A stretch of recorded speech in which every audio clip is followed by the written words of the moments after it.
അസ്സലാമു അലൈക്കും വറഹ്മത്തുള്ളാഹി വബറകാതുഹു. അൽഹംദുലില്ലാ അസ്സലാത്തു വസ്സലാമു അലാ റസൂലില്ലാ വഅലാ ആലിഹി വസഹ്ബിഹി അജ്മഈൻ. ആദരണീയരായ സഹോദരന്മാരെ, സഹോദരിമാരെ, മുഹമ്മദ് മുസ്തഫ സല്ലല്ലാഹു അലൈഹി വസല്ലമയുടെ ജീവചരിത്രത്തിൻ്റെ 16-ാമത്തെ ഭാഗത്തേക്കാണ് ഇൻഷാ അല്ലാഹ് നാം ഇന്ന് പ്രവേശിക്കുന്നത്. ഇന്നത്തെ ഈ പ്രഭാഷണത്തിൻ്റെ തലക്കെട്ട് വ്യത്യസ്തനായ ഒരു യുവാവ് എന്നതാണ്. നാം കഴിഞ്ഞ ക്ലാസ്സിൽ മനസ്സിലാക്കുകയുണ്ടായി, നബി തിരുമേനി സല്ലല്ലാഹു അലൈഹി വസല്ലം തൻ്റെ പിതൃവ്യനായ അബൂ താലിബിൻ്റെ കൂടെ ഷാമിലേക്ക്, സിറിയയിലേക്ക് കച്ചവടത്തിന് പോയ കാര്യം. ഈ ഒരു യാത്രയിലൂടെ 12 വയസ്സുകാരനാണെങ്കിലും നബി സല്ലല്ലാഹു അലൈഹി വസല്ലമക്ക് ഒരുപാട് കാഴ്ചകളും കാഴ്ചപ്പാടുകളും ലഭിക്കുകയാണ്.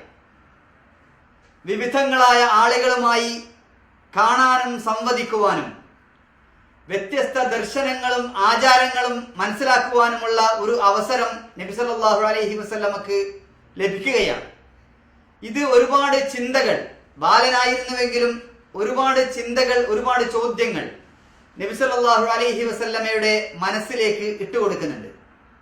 അങ്ങനെ ഈ കച്ചവട യാത്രയിൽ നിന്ന് തിരിച്ചു വരുന്ന 12-13 വയസ്സുള്ള ബാലനിൽ ഇത് കൂടുതൽ ചിന്തകളും കാര്യങ്ങളെക്കുറിച്ച് കൂടുതൽ അന്വേഷിക്കാനുള്ള ഒരു ത്വരയും ഉണ്ടാവുകയാണ്. നബി സല്ലല്ലാഹു അലൈഹി വസല്ലം പിന്നീട് കൗമാരത്തിലേക്ക്, അത് കഴിഞ്ഞ് യുവത്വത്തിലേക്ക് പ്രവേശിക്കുകയാണ്. ഈ കൗമാരക്കാരന്റെ സവിശേഷത എന്ന് പറയുന്നത് പെരുമാറ്റത്തിൽ, സ്വഭാവത്തിൽ ഏറെ വ്യത്യസ്തതയും വൈശിഷ്ട്യവും പുലർത്തുന്ന ചെറുപ്പക്കാരനായിരുന്നു. സത്യസന്ധൻ, സൽസ്വഭാവി എന്ന് എല്ലാ ആളുകളും ഒരുപോലെ അംഗീകരിക്കുന്ന ഒരു ചെറുപ്പക്കാരൻ. അവന്റെ പ്രായത്തിലുള്ള ആളുകൾ കളിക്കുന്ന എല്ലാ കളിയും ഈ ബാലൻ കളിക്കുന്നില്ല. അവരുടെ എല്ലാ കളികളിലും ഈ ബാലൻ പങ്കുചേരുന്നില്ല. അവൻ വ്യത്യസ്തനായി മാറി നിൽക്കുന്നു. അവൻ ചീത്ത കൂട്ടുകെട്ടിൽ ഏർപ്പെടുന്നില്ല. വിഗ്രഹ പൂജയില്ല. വിഗ്രഹത്തിന് വേണ്ടി പൂജിച്ച് അറുത്ത മാംസം കൂട്ടുകാർ അവന് നൽകുമ്പോൾ സ്നേഹപൂർവം ഈ ചെറുപ്പക്കാരൻ, ഈ കൗമാരക്കാരൻ അത് നിഷേധിക്കുകയാണ്. അതാണ് നേരത്തെ ഞാൻ സൂചിപ്പിച്ചത്. ഇതൊരു വ്യത്യസ്തനായ ചെറുപ്പക്കാരനാണ്. അനാഥനായി ജനിച്ച് അനാഥനായി തന്നെ വളരുകയാണ്. ഒരാൾക്ക് വേണമെങ്കിൽ ഒരു ചെറുപ്പക്കാരന് ചീത്തയാകാനുള്ള എല്ലാ അനുകൂല സാഹചര്യങ്ങളും ഉണ്ടായിട്ടും മുഹമ്മദ് എന്ന് പറയുന്ന ഈ കൗമാരക്കാരൻ, ഈ ചെറുപ്പക്കാരൻ നേരിന്റെ പേരും നന്മയുടെ നാവും സത്യത്തിന്റെ പോരാളിയുമായിട്ടാണ് തന്റെ ചെറുപ്പകാലം ഉപയോഗപ്പെടുത്തുന്നത്, ചെറുപ്പത്തിലൂടെ വളർന്നു വരുന്നത് എന്ന് നമുക്ക് കാണാൻ സാധിക്കും. ആ കാലത്ത് നാട്ടിലുണ്ടായിരുന്ന അവസ്ഥയെക്കുറിച്ച് നമ്മൾ മുമ്പ് സൂചിപ്പിച്ചിട്ടുണ്ട്. മദ്യവും മദിരാക്ഷിയും അവിടെ സർവ്വസാധാരണമായിരുന്നു. പ്രണയവും പരസ്ത്രീ ഗമനവുമൊന്നും അവിടെ ഒരു കുറ്റകൃത്യമായി ആരും പരിഗണിച്ചിട്ടുണ്ടായിരുന്നില്ല. വിശേഷിച്ച് ചെറുപ്പക്കാർ ഇതിലൊക്കെ ആറാടിയിരുന്ന ആളുകളായിരുന്നു. ഓരോ തെരുവിലും മദ്യശാലകൾ ഉണ്ടായിരുന്നു. ഓരോ വീട്ടിലും മദ്യം വാറ്റുകയും മദ്യം ഉപയോഗിക്കുകയും ചെയ്യുന്നുണ്ടായിരുന്നു. 3Ws, വാർ, വിമൻ, വൈൻ. ഇത് അറബികളുടെ ജീവിതത്തിന്റെ ഒരു ഭാഗമായി മാറിയിരുന്നു. പക്ഷേ മുഹമ്മദ് എന്ന ഈ ചെറുപ്പക്കാരൻ ഇതിലൊന്നും പങ്കെടുക്കാതെ വളരെ വ്യത്യസ്തനായി, ഏകാന്തത കൂടുതൽ ഇഷ്ടപ്പെട്ടുകൊണ്ട് കഴിയുന്ന ഒരാളെയായിട്ടാണ് നമുക്ക് കാണാൻ സാധിക്കുന്നത്. ഒരാളെ മനസ്സിലാക്കണമെങ്കിൽ അയാളുടെ കൂട്ടുകാരൻ ആരാണ് എന്ന് മനസ്സിലാക്കിയാൽ മതി. ഇവിടെ നബി സല്ലല്ലാഹു അലൈഹി വസല്ലമയുടെ ചെറുപ്പകാലത്തെ ഏറ്റവും വലിയ സുഹൃത്ത്, ബെസ്റ്റ് ഫ്രണ്ട് അബൂ ഖുഹാഫയുടെ മകൻ അബൂബക്കറായിരുന്നു. വിശ്വസ്തനായ, സത്യസന്ധനായ, സൽസ്വഭാവങ്ങളുടെ ഉടമയായ അബൂബക്കറായിരുന്നു നബി സല്ലല്ലാഹു അലൈഹി വസല്ലമയുടെ ഏറ്റവും അടുത്ത കൂട്ടുകാരൻ. അങ്ങനെ ഇത്തരത്തിലുള്ള എല്ലാ തിന്മകളിൽ നിന്നും അകന്ന് ഏകാന്തത ഇഷ്ടപ്പെട്ടുകൊണ്ട് ചിന്തയും മനനവുമായി കഴിഞ്ഞുകൂടുന്ന ഒരു ചെറുപ്പക്കാരനെയാണ് നമുക്ക് കാണാൻ കഴിയുന്നത്. അതോടൊപ്പം തന്നെ ഇപ്പുറത്ത് നബി സല്ലല്ലാഹു അലൈഹി വസല്ലം കഴിയുന്നത് അബൂ താലിബിന്റെ വീട്ടിലാണ്. അബൂ താലിബാണെങ്കിൽ സമ്പന്നനായിരുന്നില്ല, ദരിദ്രനായിരുന്നു.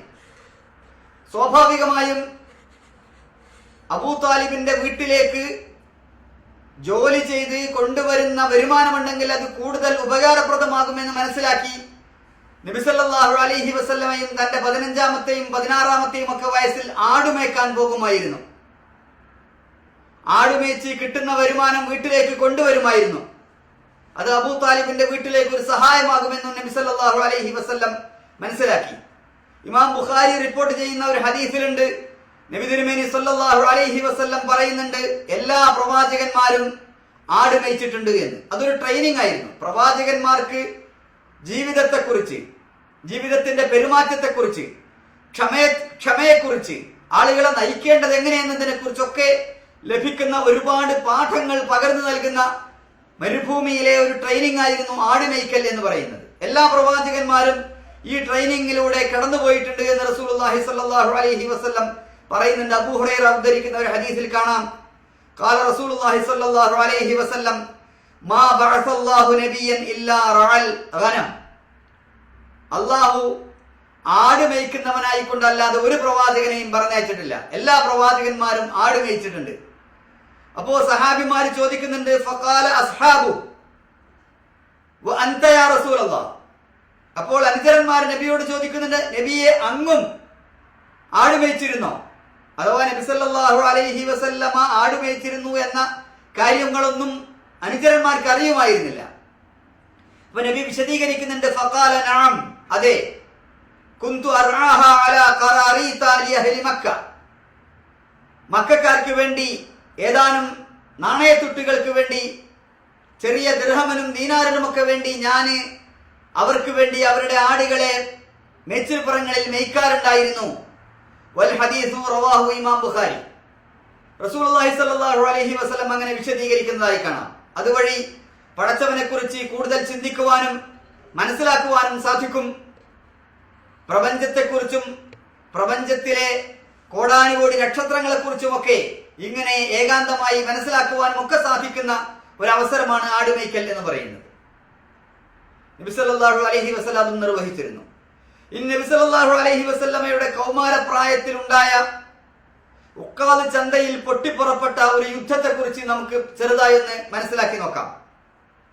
ആ യുദ്ധം ചരിത്രത്തിൽ അറിയപ്പെടുന്നത് ഹർബുൽ ഫിജാർ എന്നാണ്. അധർമ്മ യുദ്ധം എന്ന് വേണമെങ്കിൽ അതിന് മലയാളത്തിൽ പരിഭാഷ പറയാം. കാരണം അത് യുദ്ധം വിലക്കപ്പെട്ട മാസങ്ങളിലായിരുന്നു ആ യുദ്ധം ഉണ്ടായിരുന്നത്. അതുപോലെ തന്നെ ഹറമിന്റെ പവിത്രതയെ ഹവാസിൻ ഗോത്രക്കാർ നശിപ്പിച്ചിരുന്നു. ഇങ്ങനെയൊക്കെയുള്ള കാരണങ്ങൾ കൊണ്ടാണ് ഈ യുദ്ധം ഫിജാർ യുദ്ധം, അധർമ്മ യുദ്ധം എന്ന പേരിൽ അറിയപ്പെട്ടത് എന്ന് കാണാൻ സാധിക്കും. നബി സല്ലല്ലാഹു അലൈഹി വസല്ലമയുടെ 16ാം വയസ്സിൽ ഈ യുദ്ധം തുടങ്ങുകയും ഏകദേശം 20ാമത്തെ വയസ്സിലാണ് യുദ്ധം അവസാനിക്കുന്നത്. എന്ന് പറഞ്ഞാൽ 4 വർഷം ഈ യുദ്ധം നീണ്ടു നിന്നിരുന്നു. ഓരോ വർഷത്തിലെ എല്ലാ ദിവസത്തിലും യുദ്ധം ഉണ്ടാവാറില്ല. ഒരുപക്ഷെ ദിവസത്തിൽ 4-5, വർഷത്തിൽ 4-5 ദിവസം മാത്രമാണ് യുദ്ധം ഉണ്ടാകുന്നത്. പക്ഷെ യുദ്ധം അവസാനിക്കുന്നത് 4 വർഷത്തിന് ശേഷമായിരുന്നു. ഈ യുദ്ധം പൊട്ടിപ്പുറപ്പെടാനുണ്ടായ കാരണം കച്ചവട സംബന്ധിയായ എന്തോ തർക്കത്തിന്റെ പേരിൽ ഖുറൈശി ഗോത്രത്തിൽപ്പെട്ട ഒരാൾ ഹവാസിൻ ഗോത്രത്തിൽപ്പെട്ട 3 പേരെ വധിച്ചു കളഞ്ഞു, കൊന്നുകളഞ്ഞു. ഈ വിവരം പെട്ടെന്ന് തന്നെ ഉക്കാദ് ചന്തയിലാകെ പരക്കുകയും അങ്ങനെ 2 വിഭാഗമായി പരസ്പരം ഏറ്റുമുട്ടാൻ തുടങ്ങുകയും ചെയ്തു. ഖുറൈശികൾ അടങ്ങുന്ന കിനാന വിഭാഗം, കിനാന ഗോത്രം ഒരു ഭാഗത്തും, ഇപ്പുറത്ത് ഹവാസിൻകാർ അടങ്ങുന്ന ഖൈസ് ബിൻ അയ്ലാൻ എന്ന് പറയുന്ന വിഭാഗം മറുവശത്തും. ഇങ്ങനെ കിനാനക്കാരും ഖൈസുകാരും മുഖത്തോട് മുഖം നിന്ന് ഏറ്റുമുട്ടാൻ തുടങ്ങി. ഇതായിരുന്നു ഈ ഹർബുൽ ഫിജാറിന്റെ തുടക്കം. പിന്നീട് അത് വലിയ യുദ്ധമായി മാറി. ഓരോരുത്തരും കക്ഷി ചേർന്ന് ഇങ്ങനെ 2 സഖ്യകക്ഷികൾ തമ്മിലുള്ള യുദ്ധമായി മാറി. ഈ യുദ്ധത്തിന്റെ ഏതോ ചില സന്ദർഭങ്ങളിൽ നബി സല്ലല്ലാഹു അലൈഹി വസല്ലമയും ഇതിൽ ചെറുതായി പങ്കെടുത്തിട്ടുണ്ട് എന്ന് നബി തിരുമേനി സല്ലല്ലാഹു അലൈഹി വസല്ലം തന്നെ പറയുന്നുണ്ട്. കുന്തു അംബുരു അലാ അഅമാമി, ഞാൻ എൻ്റെ മൂത്താപ്പന്മാർക്ക്, എൻ്റെ പിതൃവന്മാർക്ക് ഞാൻ അമ്പുകൾ പെറുക്കി എടുത്തു കൊടുക്കുമായിരുന്നു. ചില റിപ്പോർട്ട് പ്രകാരം ഞാനും അമ്പ് എയ്യുമായിരുന്നു എന്ന് ചില റിപ്പോർട്ടിലുണ്ട്. എന്തായിരുന്നാലും ചെറുതായി നബി സല്ലല്ലാഹു അലൈഹി വസല്ലം ഈ യുദ്ധത്തിൽ പങ്കെടുത്തിട്ടുണ്ടായിരുന്നു. കാരണം ഈ പവിത്രതയെ കളങ്കപ്പെടുത്തുന്നതിൽ ഹവാസിൻ ഗോത്രക്കാരാണ് മുൻപന്തിയിൽ ഉണ്ടായിരുന്നത്. അതുകൊണ്ട് ആ രംഗത്ത് ന്യായം ഖുറൈശി ഗോത്രത്തിനായിരുന്നു എന്നതുകൊണ്ട് നബി സല്ലല്ലാഹു അലൈഹി വസല്ലം ആ യുദ്ധത്തിൽ അവരുടെ കൂടെ ചെറുതായി പങ്കെടുത്തതായി നമുക്ക് കാണുവാൻ കഴിയും. പിതൃന്മാർക്ക് അമ്പെടുത്തു കൊടുക്കുകയും അവരുടെ കൂടെ അമ്പെയ്ത്തിൽ സഹായിക്കുകയും ഒക്കെ ചെയ്തതായി. അബ്ദുൽ മുത്തലിബിന്റെ മരണശേഷം ഖുറൈശികളുടെ ഈ ബനു ഹാഷിം കുടുംബത്തിന്റെ നേതൃത്വം ഏറ്റെടുത്തത് സുബൈർ ബിൻ അബ്ദുൽ മുത്തലിബായിരുന്നു. അതുപോലെ തന്നെ അബൂ താലിബും. ഈ സുബൈർ ബിൻ അബ്ദുൽ മുത്തലിബും അബൂ താലിബും ഒക്കെയായിരുന്നു യുദ്ധത്തിന്റെ മുൻപന്തിയിൽ ഉണ്ടായിരുന്നത്. സ്വാഭാവികമായും നബി സല്ലല്ലാഹു അലൈഹി വസല്ലമയും അവരെ ചെറിയ തോതിൽ സഹായിച്ചിട്ടുണ്ടായിരിക്കാം. ഇതാണ് നബി തന്റെ ചെറുപ്പകാലത്ത് പങ്കെടുത്ത ഏക യുദ്ധം. യുദ്ധത്തിൽ മുങ്ങിക്കുളിച്ച ഈ സമൂഹത്തിൽ നബി സല്ലല്ലാഹു അലൈഹി വസല്ലം നുബുവത്തിന് മുമ്പ് പങ്കെടുത്തു എന്ന് പറയുന്ന ഏക യുദ്ധം ഈ യുദ്ധമായിരുന്നു. മറ്റൊരു പ്രധാനപ്പെട്ട സംഭവവും നബി സല്ലല്ലാഹു അലൈഹി വസല്ലമയുടെ 20ാമത്തെ വയസ്സിൽ നടക്കുന്നുണ്ട്. യുദ്ധങ്ങൾ സാധാരണ ചില കരാറുകൾക്ക് ജന്മം നൽകാറുണ്ട്. യുദ്ധം ചെയ്ത് കഴിയുമ്പോഴാണ് യുദ്ധത്തിൽപ്പെട്ട ആളുകൾക്ക് യുദ്ധം ഗുണകരമല്ല എന്ന് മനസ്സിലാകുന്നത്. അങ്ങനെ അവർ ഇനി യുദ്ധം ഉണ്ടാവാതിരിക്കാൻ നമുക്ക് എന്ത് ചെയ്യണമെന്ന് ആലോചിച്ച് ചില കരാറുകളൊക്കെ ഉണ്ടാക്കും. 1ാം ലോക മഹായുദ്ധത്തിന് ശേഷം ഉണ്ടായിരുന്ന ലീഗ് ഓഫ് നേഷൻസും അതുപോലെ തന്നെ 2ാം ലോക മഹായുദ്ധത്തിന് ശേഷം ഉണ്ടായ യുണൈറ്റഡ് നേഷൻസും ഒക്കെ ഇത്തരത്തിലുണ്ടായ ചില സംഘങ്ങളാണ്. അതുമായി ബന്ധപ്പെട്ടുകൊണ്ട് പിന്നീട് യുദ്ധമില്ലാതിരിക്കാനുള്ള കരാറുകളൊക്കെ ഉണ്ടാവുകയുണ്ടായി. പക്ഷേ അതൊന്നും യഥാർത്ഥത്തിൽ ഫലം ചെയ്തില്ല എന്നത് വേറെ കാര്യം. ഇങ്ങനെ ഈ ഹർബുൽ ഫിജാറിന് ശേഷവും ഒരു കരാറ് മർദ്ദിതർക്ക് വേണ്ടി, മർദ്ദിതരായ ആളുകളെ സഹായിക്കാൻ വേണ്ടി ഒരു കരാർ ഉണ്ടാവുകയുണ്ടായി. ആ കരാറിന്റെ പേര് ഹിൽഫുൽ ഫുളൂൽ എന്നായിരുന്നു. മഹാന്മാരുടെ കരാർ എന്ന് വേണമെങ്കിൽ പരിഭാഷപ്പെടുത്താവുന്ന ഒരു കരാറായിരുന്നു അത്. ഹർബുൽ ഫിജാറിന് 4 മാസങ്ങൾക്ക് ശേഷമാണ് ഈ കരാർ ഉണ്ടായത്. ഈ കരാറ് ഉണ്ടാവാനുണ്ടായ ഒരു കാരണം, യമനിൽ നിന്ന് വന്ന ഒരു കച്ചവടക്കാരൻ അദ്ദേഹത്തിന്റെ കച്ചവട ചരക്കുകൾ ഖുറൈശികളിൽപ്പെട്ട ആസിബിന് വായിൽ എന്ന് പറയുന്ന ആൾക്ക് വിറ്റു. അദ്ദേഹം ചരക്ക് വാങ്ങി, പക്ഷേ കാശ് കൊടുത്തില്ല, പണം കൊടുത്തില്ല. ഈ സാധുവായ ഈ മനുഷ്യൻ കുറെ ചോദിച്ചു, എന്നിട്ടും അദ്ദേഹം കൊടുത്തില്ല. ഉടൻ തന്നെ അദ്ദേഹം ഖുറൈശി ഗോത്രങ്ങളുടെയൊക്കെ അടുത്ത് വന്ന് പറഞ്ഞു, ഇങ്ങനെ അൽ ആസിബിന് വായിൽ എന്റെ അടുത്ത് ചരക്ക് വാങ്ങിയിട്ടുണ്ട്, പക്ഷെ അദ്ദേഹം കാശ് തരുന്നില്ല, നിങ്ങളൊന്ന് ഇടപെട്ട് അദ്ദേഹത്തിന്റെ കയ്യിൽ നിന്ന് അത് വാങ്ങിത്തരണം എന്നൊക്കെ പറഞ്ഞിട്ട് ആരും ഈ ആസിബിന് വായിലിന്റെ കയ്യിൽ നിന്ന് ഇത് വാങ്ങിക്കൊടുക്കാൻ സന്നദ്ധമായില്ല. ആരും അതിനെ കാര്യമായി ഗൗനിച്ചില്ല. അപ്പോൾ അദ്ദേഹം കഅബക്ക് തൊട്ടടുത്തുള്ള ജബൽ ഖുബൈസ് മലയിൽ, ആ ഖുബൈസ് മലയിൽ കയറിക്കൊണ്ട് വിളിച്ചു പറഞ്ഞു, ഖുറൈശികളെ, നിങ്ങൾക്ക് നാശം. എന്നെ പോലെ ദൂര സ്ഥലത്ത് നിന്ന് വരുന്ന പാവങ്ങളായ ആളുകളുടെ കയ്യിൽ നിന്ന് നിങ്ങൾ ചരക്ക് വാങ്ങിയിട്ട് അതിന്റെ വില കൊടുക്കാതിരിക്കുന്നത് എന്ത് മോശമാണ്. ഇങ്ങനെയാണോ സംസ്കാരമുള്ളവർ ചെയ്യുക എന്നൊക്കെ ചോദിച്ച് അദ്ദേഹം മലയുടെ മുകളിൽ നിന്ന് വലിയൊരു പ്രഭാഷണം തന്നെ നടത്തി. ഖുറൈശികളൊക്കെ പരസ്പരം മുഖത്തോട് മുഖം നോക്കി. ഖുറൈശി ഗോത്രത്തിലെ കുടുംബങ്ങൾ പറഞ്ഞു, ഇതിങ്ങനെ വിട്ടാൻ പറ്റില്ല, ഇങ്ങനെ നമുക്ക് നമ്മുടെ അപമാനം ഉണ്ടാക്കുന്ന തരത്തിലുള്ള പെരുമാറ്റം ഇനി അനുവദിക്കുകയില്ല. അങ്ങനെ ബനു ഹാഷിമും ബനു സഹറയും ബനു തൈമയും ബനു മുത്തലിബും എല്ലാവരും കൂടി ബനു തൈമയിൽപ്പെട്ട അബ്ദുല്ലാഹി ഇബ്നു ജുദ്ആൻ എന്ന് പറയുന്നയാളുടെ വീട്ടിൽ ഒരു യോഗം ചേർന്നു. എന്നിട്ട് ഇതിന്റെ വരും വരായികളൊക്കെ അവർ വിലയിരുത്തി. എന്നിട്ട് അവർ ഒരു കരാറിലെത്തി. ആ കരാറ് എന്നിട്ട് അവർ നേരെ വന്ന് കഅബക്കടുത്ത് വന്ന് ഹജറുൽ അസ്വദിനെ തൊട്ടുകൊണ്ട് എല്ലാവരും മുന്നിൽ നിന്നുകൊണ്ട് എല്ലാവരും പ്രതിജ്ഞയെടുത്തു, ഇനി ഒരാളെയും മർദ്ദിക്കാൻ പാടില്ല, ഒരാൾക്കും ഒരാളെയും ആക്രമിക്കാൻ പാടില്ല. ആരെങ്കിലും മർദ്ദിതനാവുകയാണെങ്കിൽ ആ മർദ്ദിതന്റെ ഭാഗത്ത് നിന്നുകൊണ്ട് മർദ്ദകർക്കെതിരെ നമ്മൾ എല്ലാവരും പോരാടണം. ഇങ്ങനെയുള്ള ഒരു കരാറിൽ എല്ലാവരും ഏർപ്പെടുകയും നമ്മുടെ തന്നെ ഗോത്രത്തിൽപ്പെട്ടയാളാണ് മർദ്ദിതനെങ്കിൽ, നമ്മുടെ തന്നെ ഗോത്രത്തിൽപ്പെട്ടയാളാണ് മർദ്ദകനെങ്കിൽ അവനെ നമ്മൾ സഹായിക്കുകയില്ല എന്ന് പറഞ്ഞുകൊണ്ട് ഒരു കരാറിൽ ഏർപ്പെടുകയുണ്ടായി. റസൂലുള്ളാഹി സ്വല്ലല്ലാഹു അലൈഹി വസല്ലം ഈ കരാറിനെ അഭിമാനത്തോടു കൂടി ഓർത്തെടുത്തിരുന്നു എന്ന് കാണാം. മദീനയിൽ സഹാബിമാരോട് റസൂൽ പറയുന്നുണ്ട്, ഖദ് ശഹിദ്തു മഅ ഉമൂമതി ഹിൽഫൻ ഫീ ദാരി അബ്ദുല്ലാഹി ഇബ്നു ജുദ്ആൻ. അബ്ദുല്ലാഹി ഇബ്നു ജുദ്ആന്റെ വീട്ടിൽ വെച്ച് ഞാൻ ഒരു കരാറിൽ പങ്കെടുക്കുകയുണ്ടായിട്ടുണ്ട്. മാ അഹബ്ബു അല്ലി ബിഹി ഹുമറൻ നിഅം, ഒരു ചുവന്ന ഒട്ടകം എനിക്ക് കിട്ടുന്നതിനേക്കാൾ കൂടുതൽ നല്ലതായി ഞാൻ ആ കരാറിനെ പരിഗണിക്കുന്നു.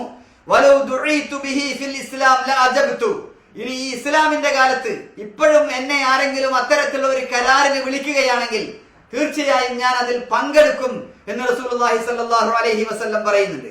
അപ്പൊ കഅബയിൽ ഇവർ വന്ന് പ്രതിജ്ഞയെടുക്കുകയും മർദ്ദിതർക്ക് വേണ്ടി ഒരു സംഘം രൂപീകരിക്കുകയും ഒരു കരാർ ഉണ്ടാക്കുകയും ചെയ്തു. ചെറുപ്പകാലത്ത് നബി സല്ലല്ലാഹു അലൈഹി വസല്ലം ഇത്തരത്തിലുള്ള സാമൂഹ്യ കാര്യങ്ങളിലൊക്കെ ഇടപെട്ടിരുന്നു എന്നും അത്തരത്തിൽ മർദ്ദിതർക്ക് വേണ്ടിയുള്ള സംഘങ്ങളുടെ കൂടെ നിന്നുകൊണ്ട് ആ പോരാട്ടത്തിൽ പങ്കാളിയായിരുന്നു എന്നുമാണ് ഈ സംഭവങ്ങളൊക്കെ തെളിയിക്കുന്നത്. ഇൻഷാ അല്ലാഹ് മറ്റു കാര്യങ്ങൾ നമുക്ക് അടുത്ത ക്ലാസ്സിൽ മനസ്സിലാക്കാം. വആഖിറു ദഅവാനാ അൽഹംദുലില്ലാഹി റബ്ബിൽ ആലമീൻ. അസ്സലാമു അലൈക്കും വറഹ്മത്തുള്ളാഹി വബറകാതുഹു.